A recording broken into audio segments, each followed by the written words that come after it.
Dear friends, welcome to this talk where we will continue our exploration of the Ten Commandments. This week, once again, we will study two commandments at the same time, namely the seventh and the 10th, because they are complementary, as are the sixth and the ninth.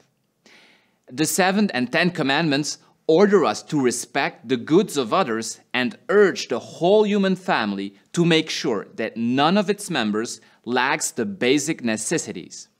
Here are these two commandments. The seventh, you shall not steal. The 10th, you shall not covet your neighbor's goods. The seventh commandment orders not to steal money, objects, or any other physical or immaterial possessions, such as ideas or musical compositions, that belong to someone else.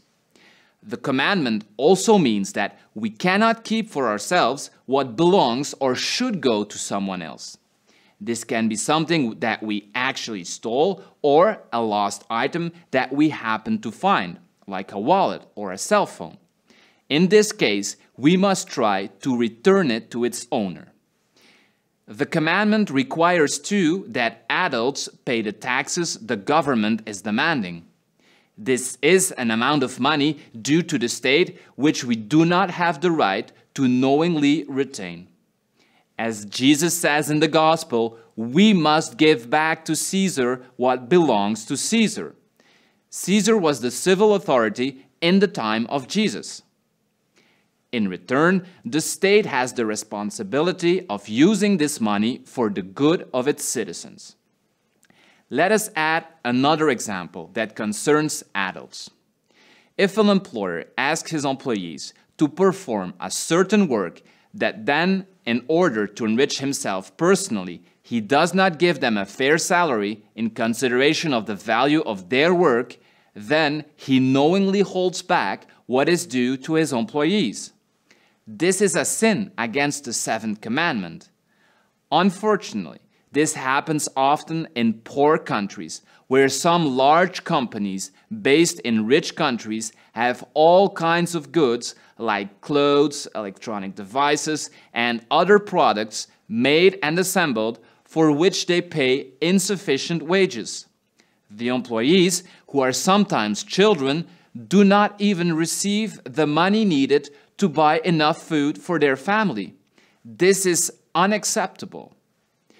Whereas it's a duty of charity for the rich to give from their surplus to the poor. Justice also asks them to make sure, first within their country and then outside it, that no one lacks the bare necessities for survival: food, housing, medical care, etc. God provides enough so that all the inhabitants of the earth can have what is essential. Selfishness and greed are the main causes of famine and extreme poverty. The desire to enrich oneself in a disproportionate way in relation to one's needs and those of one's family is contrary to the 10th commandment, which tells us, "You shall not covet your neighbor's goods." Since it is not allowed to steal, we have to start with not desiring or coveting goods that are not intended for us. This is true for material goods, but this is also true for the talents, the friendships, or the social position someone can enjoy. It is possible to feel jealousy growing in our hearts without really wanting it. If this is the case, then it is necessary to get rid of this feeling in our heart through acts of humility. After this short description, let us see, with the help of some examples, how Marie-Paule lived positively the 7th and 10th commandments. From her childhood, Marie-Paule was attentive to the poor of her village, and she helped them as best she could. When later in life she became a mother and she was herself suffering from poverty for several years, she did not refuse donations from Providence. Without complaining or being humiliated, she expressed her gratitude with simplicity, accepting to live at the mercy of the generosity of others. But even more, she did not hesitate in her great poverty to give even the little she had. Here is one example among others found in Life of Love. Marie-Paule writes, "Two good sisters of the Franciscan Missionaries of Mary asked me to subscribe to their magazine. I only have $1 in the house, in the little table by my bed. What should I do? I give with one hand, I receive with the other. But when one has only $1, what should I do? This dollar, along with many others, can do much good in the missions. So I subscribe to this missionary magazine." Marie-Paule had no more than a single dollar at home, and she gave it away.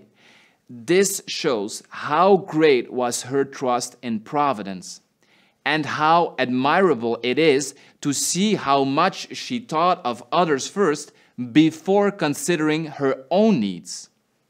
Should we be surprised that providence immediately flew to her rescue? The sisters had barely left Marie-Paule when one of her uncles came to spontaneously give her $10, accompanied by a bouquet of flowers. Much later, when the work that is so dear to us was founded, Marie-Paule used the means providence put at her disposal to alleviate human misery. For example, in the late 1980s, she asked some Sons of Mary to give of their time to help persons with disabilities living in specialized agencies. And a few years later, she supported the development of a missionary post in Jamaica, where religious brothers and sisters dedicated themselves, among other things, to teach the youth. Marie-Paule never hesitated to use members' donations to help those in need. Thus, right after the terrible earthquake in Haiti in 2010, she immediately sent a generous amount of money and invited the different centers to contribute, each according to their means. Marie-Paule's example shows us the path to be followed, as much by each of us as by all the peoples on earth, who, with her help, will one day be able to finally form one single community in the terrestrial kingdom where harmony, peace, and justice will reign. Thank you so much for your attention. Next week, we will see together the 8th commandment, which forbids lying and guides us to live in unity with the truth that is God. Now I give you my blessing. May all the divinity bless you and all those you love, the Father and the Son, the Mother and the Daughter, in the unity of the Spirit. Amen.